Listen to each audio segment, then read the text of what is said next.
March 12th, 2022.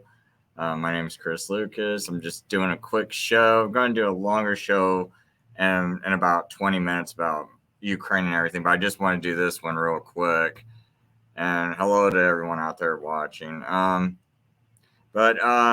Yeah, let me just play this clip of Alex Jones. Why is President Trump coming out? Oops, shoot, I forgot to do the screen share.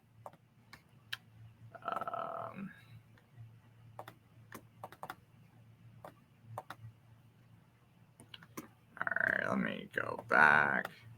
Why is President Trump coming out and saying he's going to have this really clean, safe vaccine ready in just a few months? Well, it's because Bill Gates has these really dangerous new vaccines that go in and reprogram the cells that are experimental, and that 80% of people that take them are getting sick.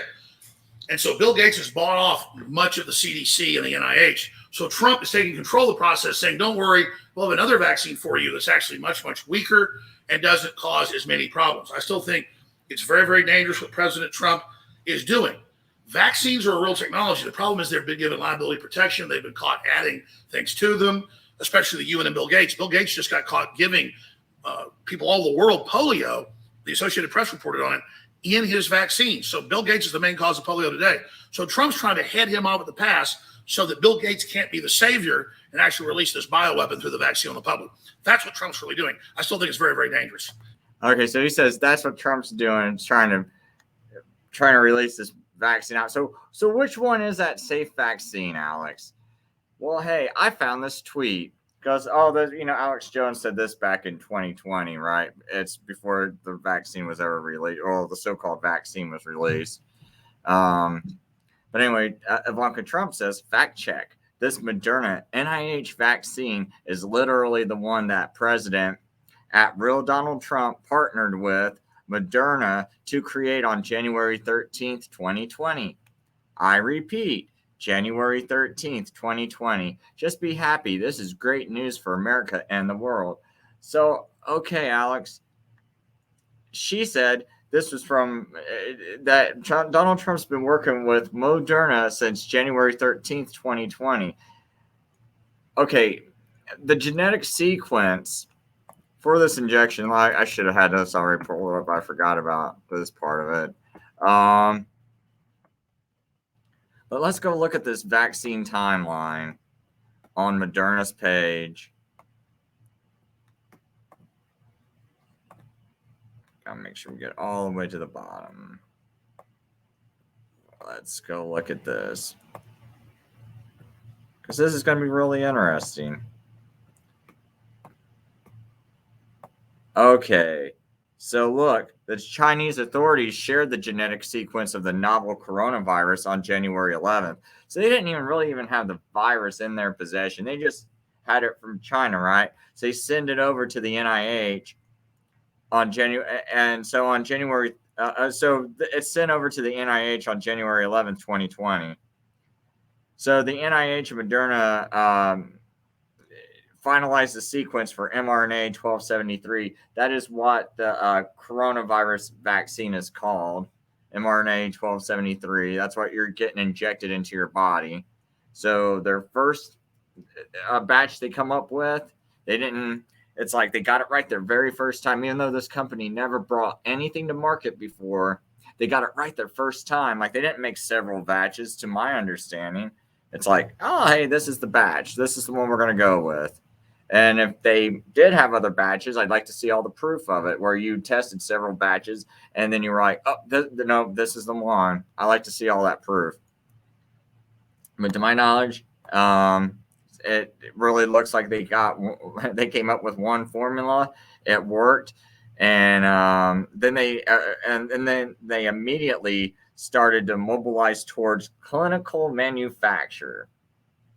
Now, this is before any kind of pandemics declared. This is like 2 months, almost 2 months exactly before a pandemic's declared. And they just, so then they take and they go start making it. So just 2 days after they get the sequence, they start making a batch, which takes about 25 days to make. As you can see over here, it's 25 days to make it. First clinical batch of mRNA 1273 was completed a total of 25 days from sequence selection to vaccine manufacture. So they were already starting to manufacture it. The batch then proceeded to an analytical testing for release. Now you got to think, they didn't have several batches. They got it right their very first time because they didn't have a bunch of people, like, oh, this test group of people, it didn't test well. This test group, it didn't test well.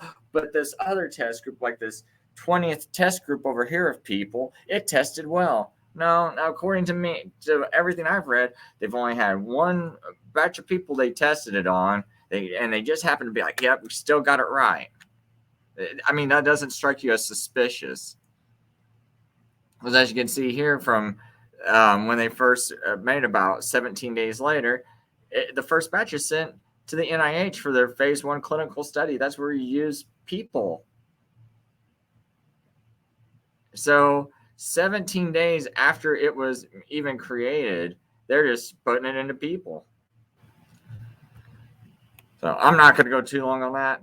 But now I found this other article. Well, you know what? Let me play this clip for you. You wouldn't have a vaccine if it weren't for me for another 4 years, because FDA would have never been able to do what they did, what I forced them to do. Whoa. What was that you said? Forced them? You wouldn't have a vaccine if it weren't for me for another 4 years, because FDA would have never been able to do what they did, what I forced them to do. And Pfizer and others even decided to not assess the results of their vaccine. In other words, not come out with a vaccine until just after the election. Just kind of thought that was interesting. And then I'll just kind of bring this up. Bill Gates and Donald Trump have flu vaccine meeting in Oval Office. So that says this article is 4 years ago. And it's off this website called Prep for That. So 4 years ago, this guy named Jim Satney wrote this article about Bill Gates and Donald Trump have a flu vaccine meeting in the Oval Office. Bill Gates claims that President Donald Trump, the most outspoken vaccine safety president in history, is suddenly on board with a universal flu vaccine. Gates, one of the world's largest vaccine philanthropists, says he discussed the premise of the universal flu shot with Donald Trump last month in the Oval Office. Gates described the premise of a universal flu vaccine as American innovation. Gates conveyed to Trump that pushing a universal flu vaccine would essentially be added to the president's legacy. You should associate yourself with American innovation. Wouldn't you love to have the universal flu vaccine be something that really got kicked off and energized by you? Gates said during the Oval Office meeting. Gates claims that President Donald Trump is super interested in the concept of such a robust undertaking. He says that Trump was so excited by the idea that he summoned FDA Commissioner Scott Gottlieb into the conversation via phone. According to Gates, the president asked Gottlieb about the idea of a single vaccine that could prevent seasonal viruses as well as prevent pandemics. Hey, Gates says there's a universal flu vaccine. Is that crazy? Gates says President Trump stated to Gottlieb. Gottlieb responded by telling the president there was some good work underway, but he'd need to look into it. Gottlieb has confirmed that he did indeed speak to President Trump and Gates regarding the matter. However, he wouldn't confirm what was said. With the number of states pushing for mandatory vaccine legislation, so that's really weird. They all started doing this push up under Donald Trump, right when Donald Trump's talking about meeting Bill Gates about a universal flu vaccine. Anyway, with a number of states pushing for mandatory vaccination legislation, the idea of a president being on board with any sort of vaccine is a precarious place. But what could be worse for those opposed to mandatory vaccine is the fact that the White House science advisor position is currently empty, which could lead to logical speculation that Gates may fill that role. John Holdren is the last to hold that title, which lasted until the end of Obama's tenure. Hey, maybe we should have a science advisor, Gates claims he told Trump. Did I want to be the science advisor? Gates replied with, um, Gates claims that such a role wouldn't be a good use of his time. Gates further stated he couldn't validate the president's seriousness over the offer, which could been asked in jest. This was Gates' third total meeting with Trump, all of which taken place since 2016, all of which have included the topic of vaccines. Of course, Senator Pan, the authoritarian California legislator that introduced SB 1424 to curb online dissent over liberal policy, was ecstatic over hearing about the meeting. And goes on to say, Bill Gates, Dr. Richard Pan said, Bill Gates was talking to President Donald J. Trump in the Oval Office last month when the conversation turned to the notion of a universal flu vaccine. The idea fired up the president, who Gates described as super interested. In a matter of moments, Trump had Gottlieb, the commissioner of the U.S. Food and Drug Administration, on the speakerphone, asking him about a vaccine that could generate lasting protection against a range of seasonal and animal flu viruses with pandemic potential.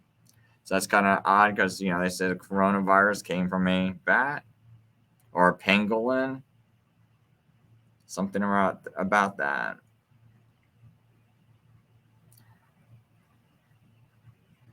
So I'll just kind of leave this article in the show notes. I know I got it in the Odyssey show notes. I don't know if I put it in the YouTube show notes, but anyway, I just kind of wanted to run that by. I thought that was kind of interesting that this person wrote this whole article 4 years ago, so it would be about 2018.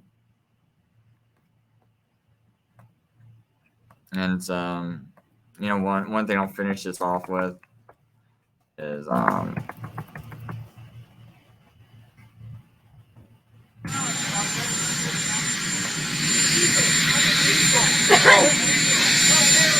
They have to get the shot. The vaccinations are so important. This is really going around now. They have to get their shot. So just remember, these people were asking Donald Trump, and they asked him on April 26, 2019, because this was going into effect 2018, 2019. They were pushing legislation to make vaccines mandatory. And some Jews and a couple other groups were like pleading with Donald Trump, hey, please stop them from doing this. And Donald Trump responded by saying they have to get their shots. It's too important. And measles, everybody knows the measles is not as deadly as COVID-19 or scary. So if you got to get it for the measles, you got to get it for COVID-19 since we destroyed everybody's life. You couldn't even hold your grandmother's hand in some places as she's dying because COVID-19 is too scary. You can't go see her, can't go visit her. Can't go see your grandparents in their last days or your mother or maybe even your own child. And so if measles is going to be mandatory, you better believe the COVID-19 is going to be mandatory. And, oh, yeah, Trump said I wouldn't mandate it. But you know what? He can also say, oh, states' rights and have all the states mandate it. He never said he's going to do anything to stop it. He just said he wouldn't do it so that he could push it off on someone else and let them make all the decisions, like governors and things like that. So anyway, hey, I'm going to do another show and in a few minutes. I'll start up another stream because I want to kind of go into like some stuff I found out about Ukraine and everything. And so in about maybe 10 minutes, I'll be right back on. Now, I just kind of wanted to keep these two topics separate. So anyway, thanks everyone for watching. I'll be back.